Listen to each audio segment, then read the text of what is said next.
welcome back to the Trauma Therapist Podcast. My name is Guy McPherson.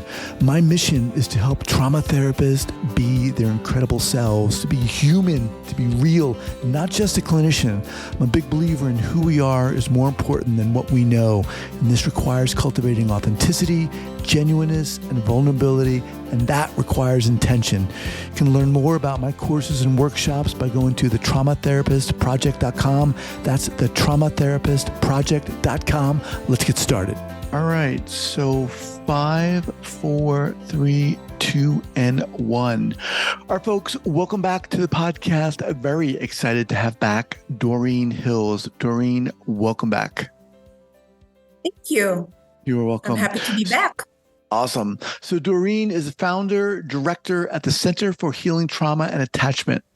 Their mission is to provide cutting-edge treatment approaches in healing traumatic distress, and they're committed to finding ways to provide quality and affordable therapy and to be the pioneer in healing trauma in the Northeast region. Doreen has been a mental health provider for over 20 years and has worked in various mental health settings in New York, the Philippines, and Colorado. Her background includes intense and immersed experiences working with poverty-stricken fishermen in the Philippines, orphans that were severely neglected and abandoned, as well as Muslims in Manila. These experiences gave her immense insight to trauma, resiliency, and healing. Doreen, welcome back. So, you were recently on the podcast. The thing that just struck me about you is you are so inspiring. I mean, not only are you a clinician and you've been doing this, you've drawn from your own experiences living in a particular environment, and then you come to the States and you create and found your own clinic. Super inspiring, I think, for a lot of clinicians. What are we going to talk about today? Because I know you said you had something specific you wanted to share, and I'm really kind of looking forward to talking about that. Yes. So, when you said something about clinic, never in my, it was a dream, and never I thought I would, develop a nonprofit. Found a nonprofit organization, and especially focusing on, the treatment of complex trauma. And it's so interesting now that I'm wearing not only the clinician hat, but I'm also wearing the founder and executive director hat. Things have, it's not only shifted, but improved me as a human being. And since we are working in delivering service to people that are really impacted by complex trauma, I've learned something different about leadership. And it has something to do with how, as a provider with people that works under me, and many variety of people like the healing arts providers and office manager, and also clinical workers, and even the board of directors. What can we do to make sure that we not only take care of the people we serve, but also we take care of the people working with us? Mm-hmm. And I've been thinking, reading and thinking about, I look at different kinds of leadership styles, and something I've never really, never thought I will look into, because you're a clinician, you're working with, a lot of it, groundwork of clinical work that I've run into. How can we implement, I thought about this, how can we implement a trauma-informed leadership? And let me see here. There you go. Nice. There. And so I think I looked into that deeper, now in more in the leadership lens, and it makes sense because we know, I think most of the folks that listen here, we know the 4 pillars of trauma-informed care practices. And this is with the clients. First is realizing that, trauma can happen to all of us, recognizing this warning signs and triggers, and how do we respond to be better healers and helpful to people, and then resisting re-traumatization. Those are the 4 pillars of trauma-informed care.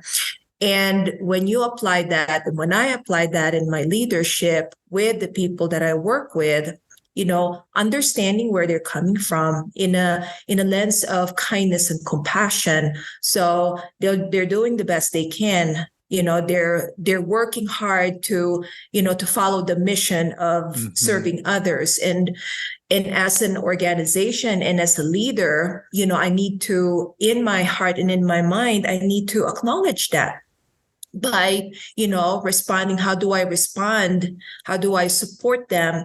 And that is by giving them opportunity to to show themselves, to show their gifts and their talents, not just their weaknesses, or not just their not just the needs improvement. I look at that, responding to them, to the people that work here, like, what are the gifts that they have? What do they have now that we wanted to promote in the organization? And by doing that, we provide different types of wonderful trainings for them. Not only trainings, but also professional development and also leadership. What? Okay, so let me just pause here for a second. So the first thing that comes to my mind is, wow. I mean, you started by saying you never even imagine yourself in a leadership role. How do you define leadership? Being a leader, what does that mean to you? What does that come to mean to you? You know what? It reminds me. I'm using the analogy of a parent, of a safe and secure parent to a child. That's what a leader is. When you know that you're not perfect. I am an imperfect leader, but I know when to seek help. I know that when I am, when I'm getting burned out, and when I'm just pulling my hair, that I know I can ask for help and I'm not afraid of it. And my sense, again, as like in the parent analogy, we ask for help and we learn from others. I always believe that I evolve as a leader, and I improve myself when I am willing to hear and listen to what my mentors are telling me. And we're talking about, and I tell them, give it to me. It doesn't matter how it might sting. It might sting, the feedback, but I know that deep within your heart, your intention is to help me, to improve me, to develop me. And I think the biggest thing that I've learned over the years as a leader at CARA is to provide safety and security to the people I work with. I don't think nobody grows when there's a lack of support, and if they feel unsafe working here.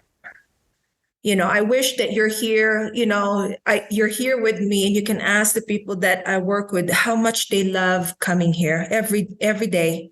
They're so inspired to just help people, because when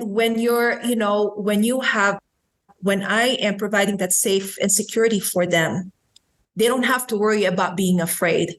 They can do their work. Does that make sense? They don't have to be worried about, okay, what would Doreen say if I say this? Or what is, is she going to be rejecting me? It's not existent here. Right. So when you first started, when you founded this organization, the goal, I'm sure, was to create this incredible organization where you were providing care for clients. Yes. And so was providing or developing as a trauma-informed leader, was that like something you didn't really think about to this extent? When did this come about for you? It did not in the beginning. It's just all about, working with clients. Sure. But then it's a ripple effect, right? Okay, well, we wanted to develop, we wanted to provide safety, security, and all those good trauma-informed practices to the clients. But in the middle of that are, clients and leadership. But in between there are the providers.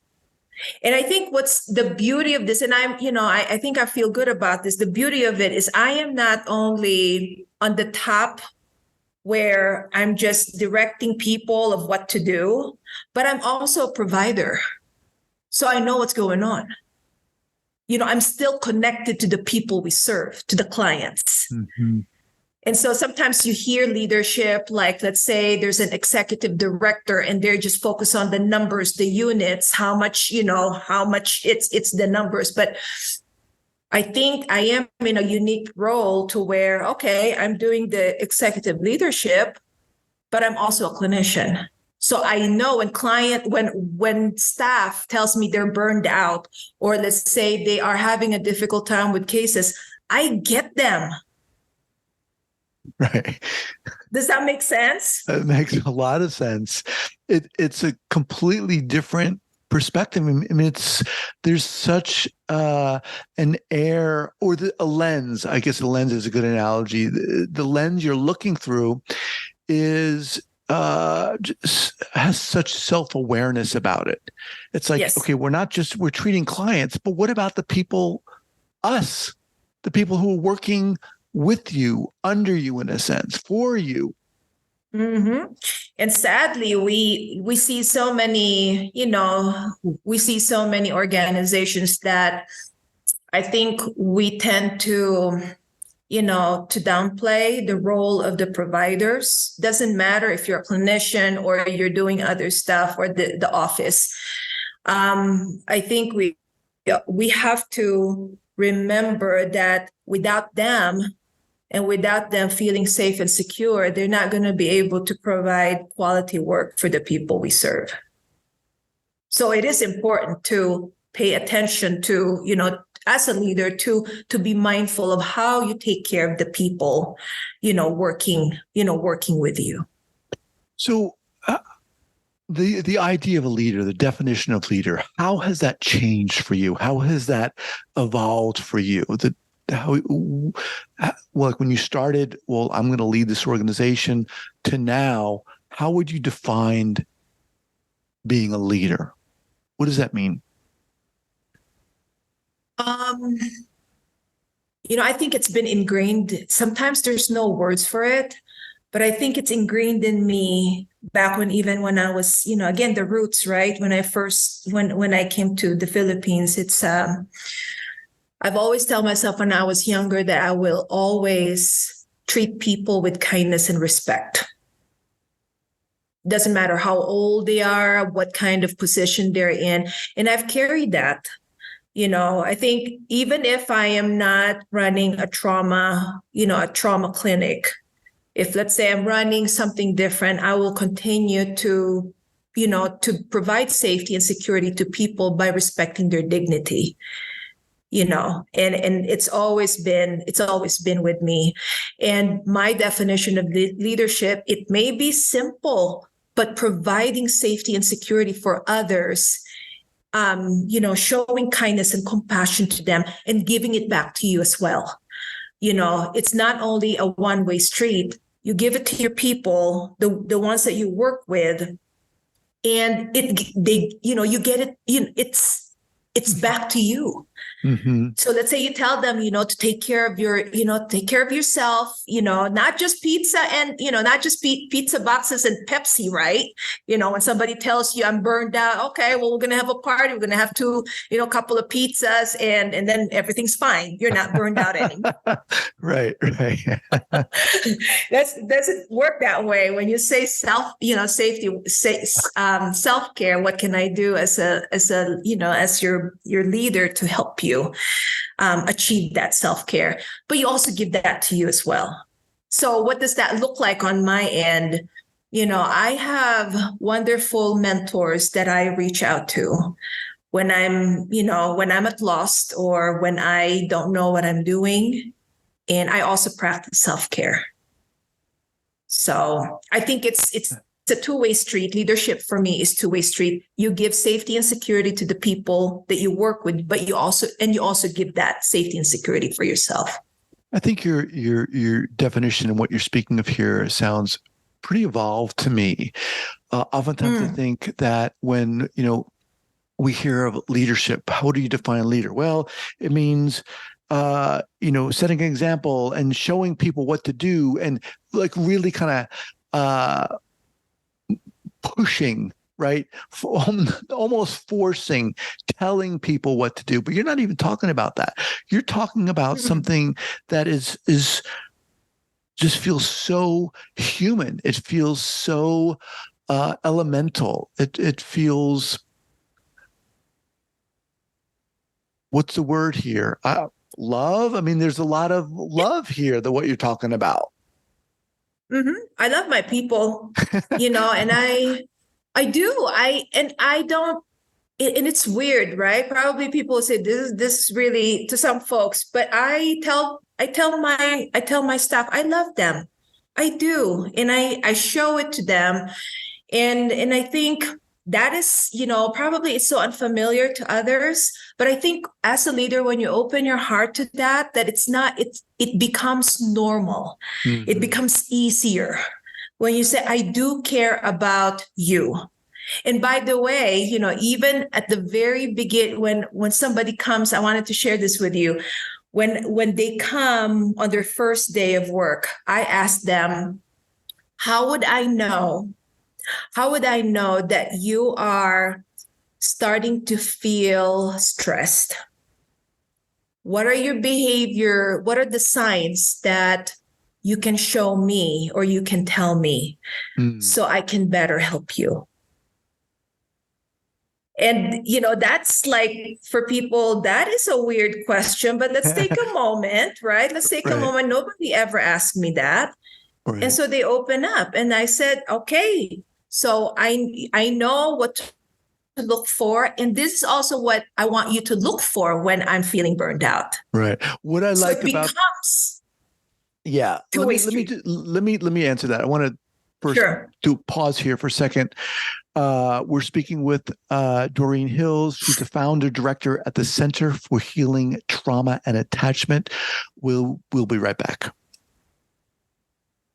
What I like about that, Doreen, is that, I mean, it's such a great question because not only does it shows someone that you're caring about them, but it also brings up the idea that, yeah, we're human.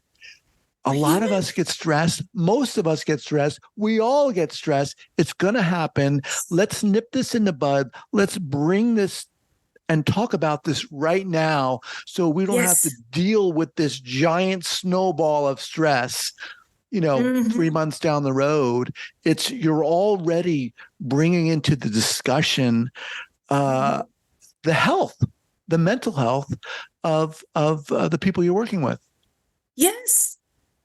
Yes, that's exactly, nipping it in the bud. And first things first, let's figure out, again, in the analogy of a parent and a child, a secure attachment, that using that as a lens to where, okay, let's say I am your mom. What do you need from me?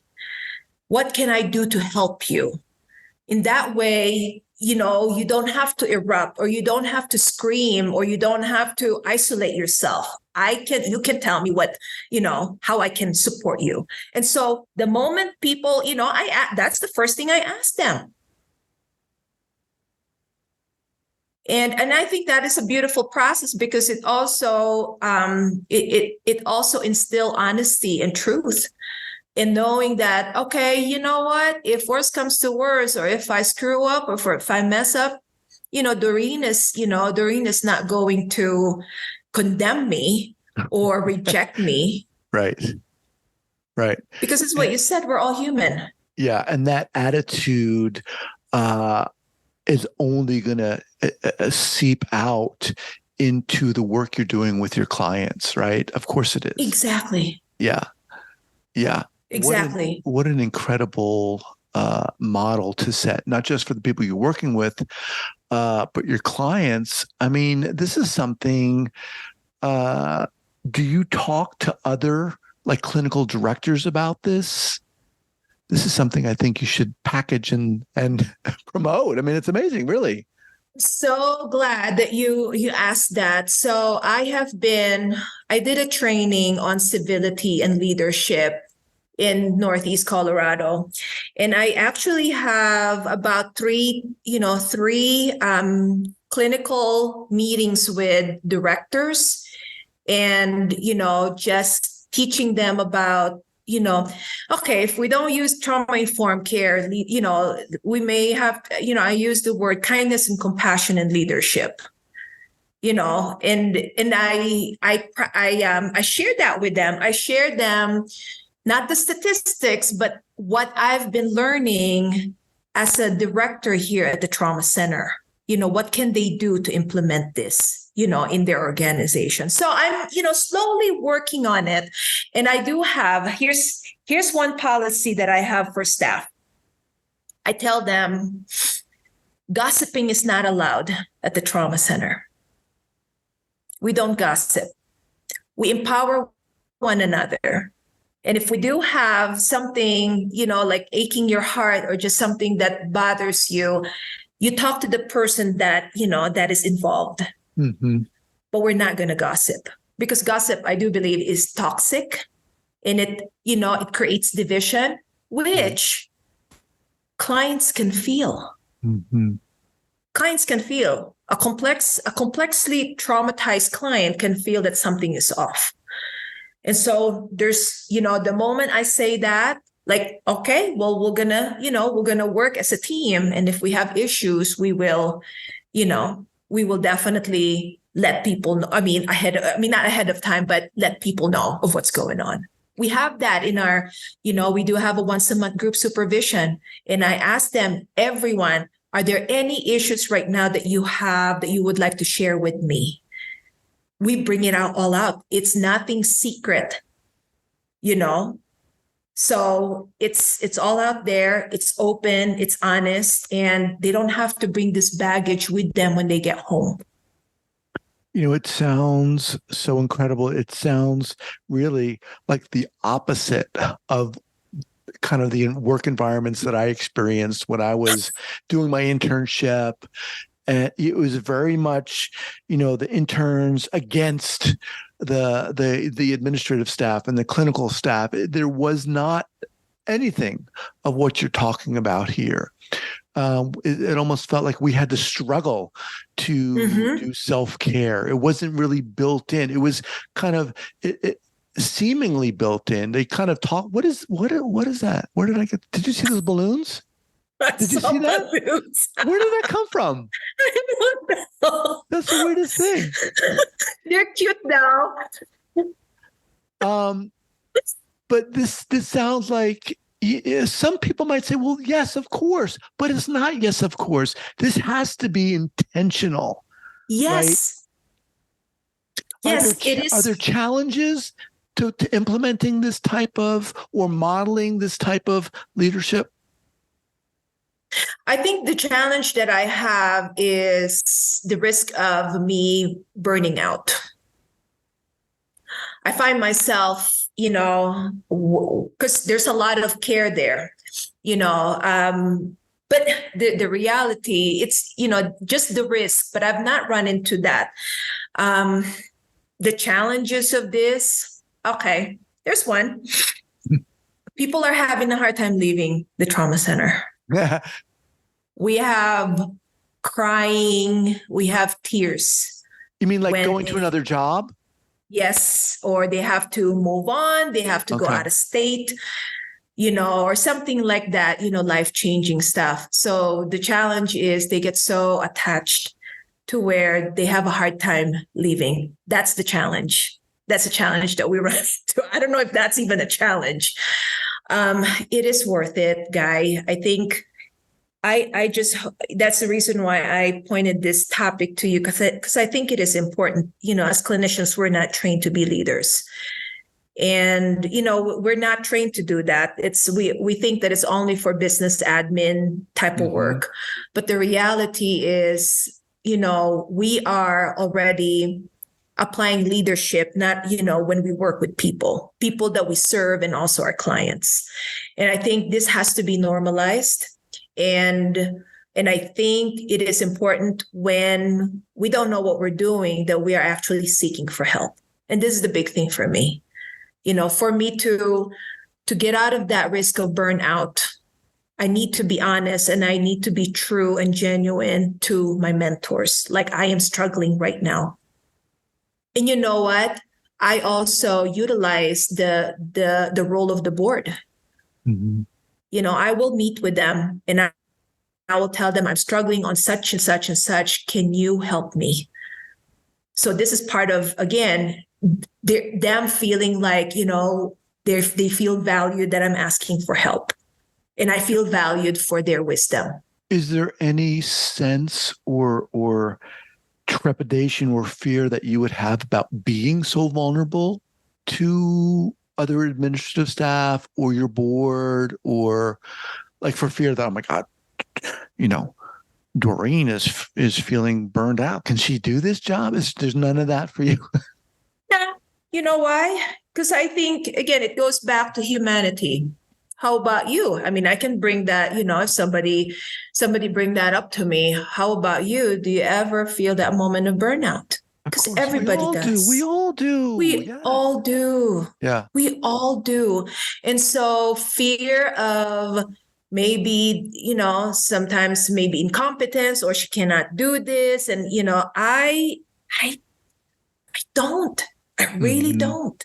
And I think my fear is not being open. My fear is isolating myself, which we all know when, trauma continues to, it's like a yeast. Trauma continues when you isolate yourself, when you withdraw. And so, I mean, yes, insecurity, of course. Who would not be insecure doing this kind of stuff? So help me or figure out how to, find resources. No, I don't feel that. Yeah. That fear, I mean, I like what you said about, when a lot of therapists don't think of themselves as leaders, that's the, clinical director, or that's that person in that office over there. I'm just a clinician, or I'm a therapist. I'm not really a leader. But what you're saying is that's not entirely true. This is kind of really resonating with me, what you're talking about here. To piggyback on that, I tell clinicians, the non-traditional providers, I tell them, you are not, you don't need to be cooped in this room. There are so many things that you can do beside, other than being stuck in these four corners. And what I mean by that is look into the other gifts that you have. When my staff and I do 6 months or 3 to 6 months evaluation, I ask them, okay, you're getting the hang of this. You're a good clinician. You're a good provider. What are your other gifts? And how can Kara promote that and empower that in you? Mm-hmm. So somebody might say, I'm good in outreach. Okay, girl, I tell them, just go ahead and, okay, what can we do to get you started on outreach? Do you need to have a little bit of professional development? I can help you on that. Do you want to do grant writing? Oh, well, I'm good in, the narrative, the story. Okay. Would you like to consider this? I tell people you're not cooped or you're not isolated in just doing clinical work, because when you isolate yourself, or when you just tell yourself you are just a clinician, you will get burned out from that. You've got to do other things too. During your education and your development, was this modeled for you? Where does this come from? I just thinking about that question now. When I was in the Philippines, and this was, my bachelor's degree in psych, we had this course called industrial psychology. It was really a very cool course that I wish we have this in the US. It really helped us dive into the human resource field. In fact, I was trained when I was taking that course. I was trained to be an interviewer. like an employment, interview. And actually my internship was, I used the lens of industrial psychology there. And so that's where I learned leadership. Mm. That's, when that was, bachelor's degree. But then when I came here to the US, there's nothing like that. Mm. So, I used that, I used that model. I used what I've learned when I was in the Philippines. But then I think this, I need to know more about it. And I actually enrolled in this leadership training with Michael Anderson, and it's getting into the really nitty gritty of leadership. And also I looked into Simon Sinek's leadership model.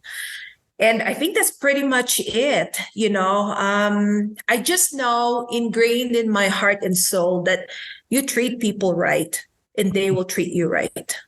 So as we that's the foundation for me. Yeah. I mean, that it goes back to that simplest of all sayings in a sense. So as we kind of wind down here, Doreen, people listening to this, a lot of therapists of course, of all types and kinds, what would you say to them in terms of if they're listening to you thinking, okay, how do I implement this? I'm a therapist. Maybe I'm in private practice. Maybe I'm working in a clinic. How can I utilize what Doreen's talking about? How can I implement what Doreen's talking about? What can I do? What would be a good first step for them?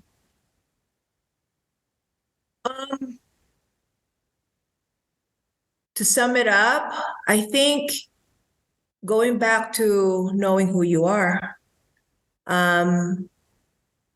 what is your motto? What is your vision as a helper?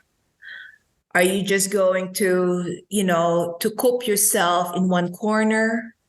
Or your capacity, your gift, what your strengths are. So what do you need to do to soar it, to show it to people? Yourself, your genuine self, because you are more than you. I believe that you are more than a clinician. You are more than that. With me, I never expected or even, never realized that I will be running a nonprofit organization. But I challenged myself and I told myself, I know I can do something more than what I'm doing now. And again, in the framework of helping people. So knowing your vision, who are you? Why are you? Asking yourself that and hopefully, be able to find your journey besides just doing therapy work, because you are more than what you're telling yourself you are. Great place to end here, Doreen. All right. So let's remind people where they can learn more about you and what you're doing at the Center for Healing Trauma and Attachment. Yes, so they can connect with me, www.chtainc.org.